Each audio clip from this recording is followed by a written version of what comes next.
Okay, I got a VFC MP5 from a customer today, and he's looking to get this gun matching his CMAs that I did previously, which, by the way, they shoot about 30 rounds a second and have the Perun MOSFET version 2 hybrid with 3-round burst programmed in. I already got a baseline rounds per second FPS on this guy prior to putting it on my table, and this is what it got. 22.8 rounds a second on 11.1 lipo. The max amp draw was about 37.4 amps, both on semi and full auto. And then here's your min, max, and average for semi and for your full auto. Alright, so I'm going to take this thing apart. I'm also going to address that very high amperage and try to get it underneath 20 amps using a brushless motor and gear combo, while also maintaining the FPS range that it's currently getting, and maybe get those min and max spreads a little tighter than what it is. So once I get this thing apart and put it back together, at the end of this video, we'll do a after tune-up and compare the results. So just like the CMAs, the receivers slide out from the upper out like this, and as I was taking it apart, I noticed this issue. So that's going to cause nozzle alignment issues, so I'm going to see if I can fix that. And but before I do that, I'm going to get into this gearbox and see what sort of things we're looking at. So if you're taking the lower receiver off of the gearbox, a couple things you need to do is take out that screw right there in front of my thumb, and then of course take out your lower plate for your motor out, and then there should be 2 little screws down inside there that you take out, and yeah. Alright, so I got those 2 screws loosened in the grip here, and all you have to do is just pull it away. Alrighty, so got the gearbox out, and right off the bat, we're probably going to swap out these bearings here to J-caged. And apparently the customer told me that this gun's been worked on by another shop, so judging by the amount of amps it was pulling, for starters, this is a motor that does not have any neodymium magnets, so it's a really good indication that this is not a high torque motor at all. And I got a feeling that there's 13-to-1 gears inside this gearbox, so I'm gonna open it up and find out. Okay, so I got the gearbox all apart, and it looks like everything's factory. The gears are even VFC stock gears, stock piston, piston head, cylinder with a port, which is good because it's got a short barrel. This tappet plate's fine. A pretty decent polymer nozzle, excuse me, words are hard, with an internal O-ring. I don't know if you guys can see that very well, but it's got one.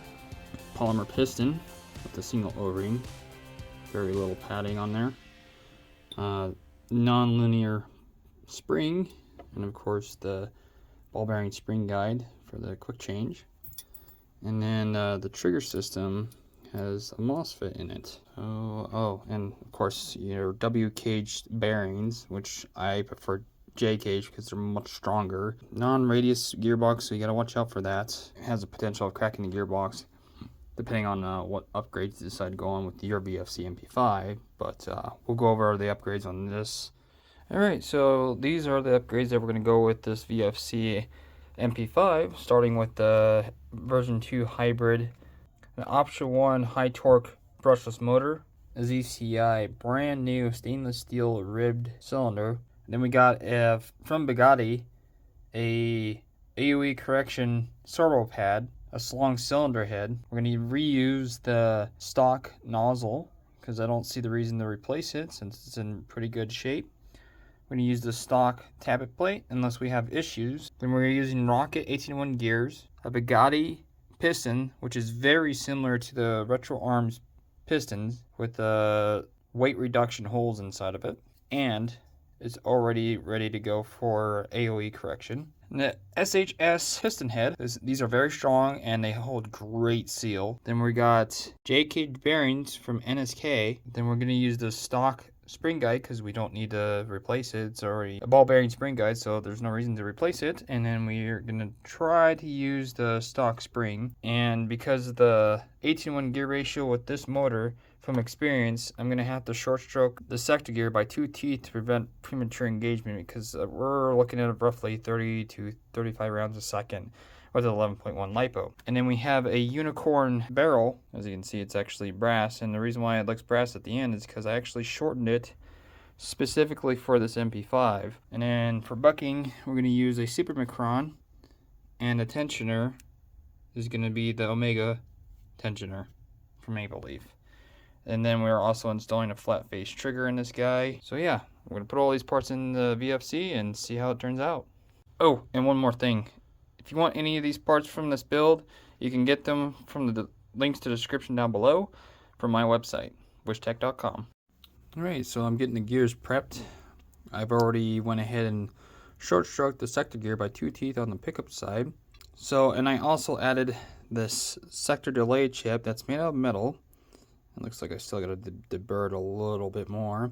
But anyways, I went ahead and filed the facing down nice and flush with the pickup pin for the tappet plate right here in front of my thumb. And it's all set to go. If you notice that there's no material in front of this pin, and the reason being is to prevent tappet plate premature engagement, which would give you horrible FPS consistency. And this is also to delay the tappet plate a little bit longer, given the fact of how fast this thing is going to shoot. I've done this mod many times and had reliable feeding with a high rate of fire above 30 rounds a second. So this is a necessity for this build. Alright, now I'm going to show you guys, for those who are new to tech and airsoft guns, the difference between a J cage bearing and a W cage. So up top here are your J cage bearings, and these down here are your lower quality W cage. You'll typically see these bearings right here for a set of 6 for like $10-12. And then up here, these guys will run you about $40 for a set, and there's a reason for that, and I'm about to show you why. So this gear side of the gearbox, I have a W cage. This side of the gearbox, obviously, I've already went ahead and replaced the bearings with J cage. So for demonstration purposes, I'm going to show you the difference between the two using a sector gear in a similar spot. So I'm going to lightly spin it. Not bad. Very little resistance. Now check this out. I'm going to carry it over here to the J cage, a higher quality bearing. I'm going to barely flick it. Huge difference. So this is going to create less amperage pull from your battery, making your battery last longer and your airsoft gun to shoot faster.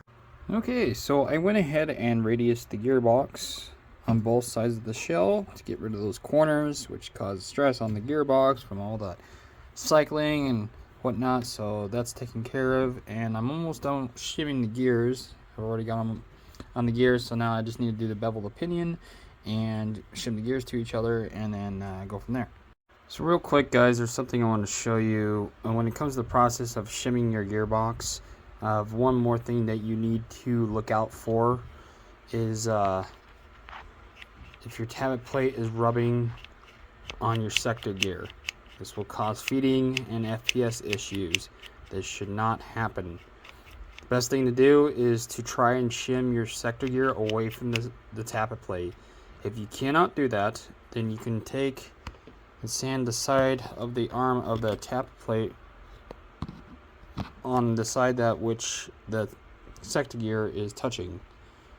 So keep an eye out for that.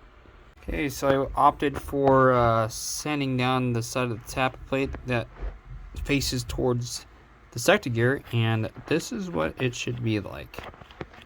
That sector gear should not move at all. Alright, I'm about to put the gearbox back together. I got the Perun alt calibrated. I had to do some trial and error of putting this gearbox in and out of the lower receiver until I got the selector switch to operate properly.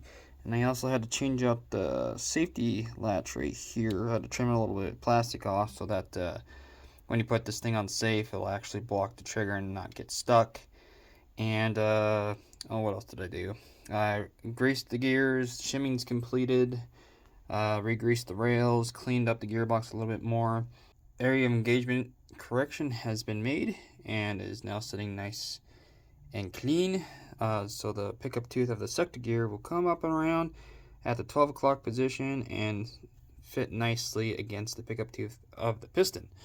We also upgraded to a stronger spring on the return so that when this thing cycles, it will seal up better and have a consistent FPS on full auto. So one last thing I need to address with this gearbox is the spring guide. I was planning on using these spring spacers from Wyshtech, and the problem is that I'm having right now is that the spring guide is too thick for these spacers. So what I'm going to have to do is put this guy on my lathe and turn it down just a little bit so that these fit and slide right down. Alright, so I'm at my lathe and I'm getting ready to turn down this spring guide portion. But anyways, I'm going to go ahead and get this cut down so that I can get those spacers on.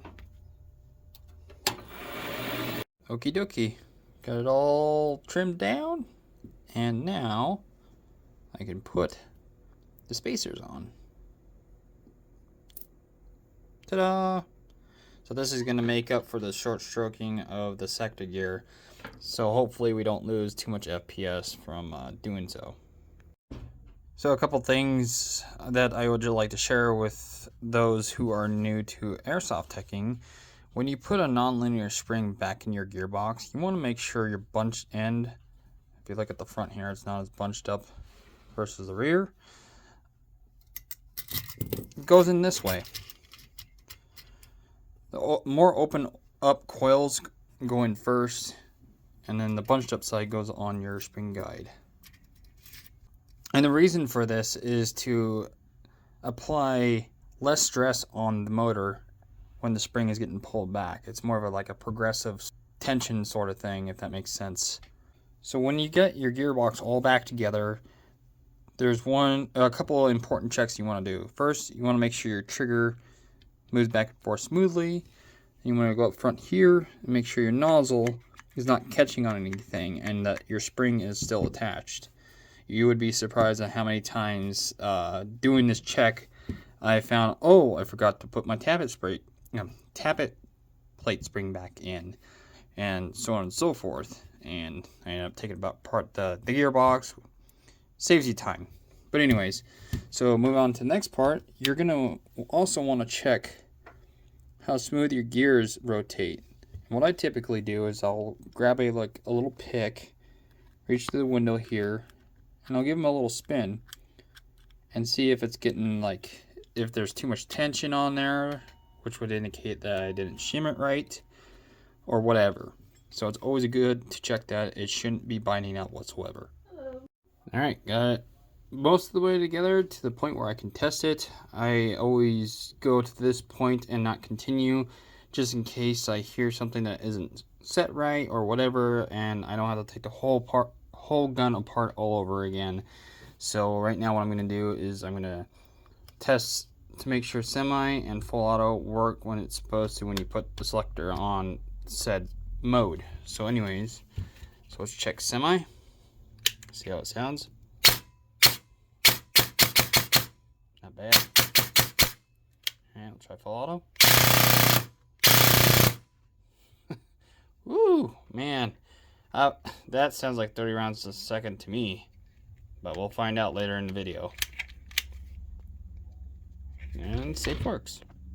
Alright, now I'm going to go ahead and take the factory bucking and whatnot off this hop-up unit, and I'm going to install the unicorn barrel and the maple leaf goodies. So, alright, let's get to it. Got the barrel wobble figured out and cleaned this up a bit for the customer. It was just really nasty and the threads were all gummed up, so I rethreaded that, cleaned this up, stripped of all the paint, and this no longer wobbles. I'm actually trying to turn it right now. Got it nice and solid, and so now we're ready to chrono this bad boy. Alright, the moment you guys have been waiting for, the chrono test. We're going to do 10 shots in semi, and then we're going to do a little mag dump on full auto. Alright, here we go. So, 10 shots, semi-auto.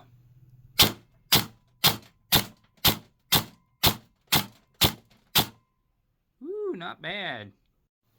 Alright, got those results written down. Now, for the full auto test. Here we go. Woohoo!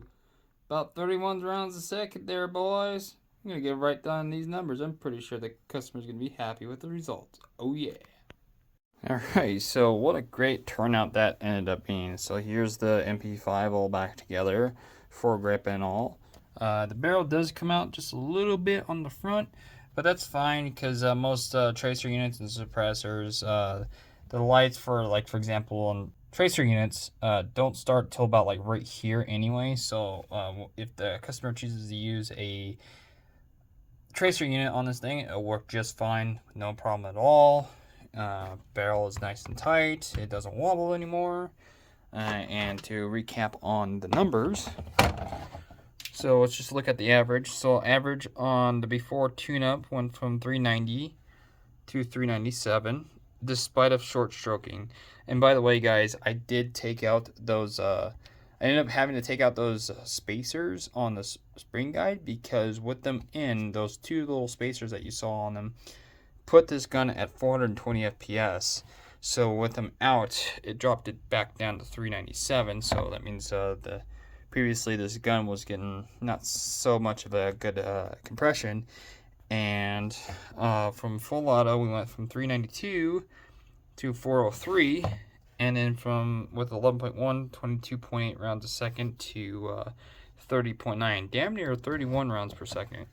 And the amperage pull dropped as well from 37.4 right on over to 28.4 amps. So that means this gun now pulls less juice, shoots faster, and shoots slightly harder. And to look at the FPS spread, the minimum of the last time it was chronoed was 386.8 with a maximum of 395, and it went to 396.3 to 398.4.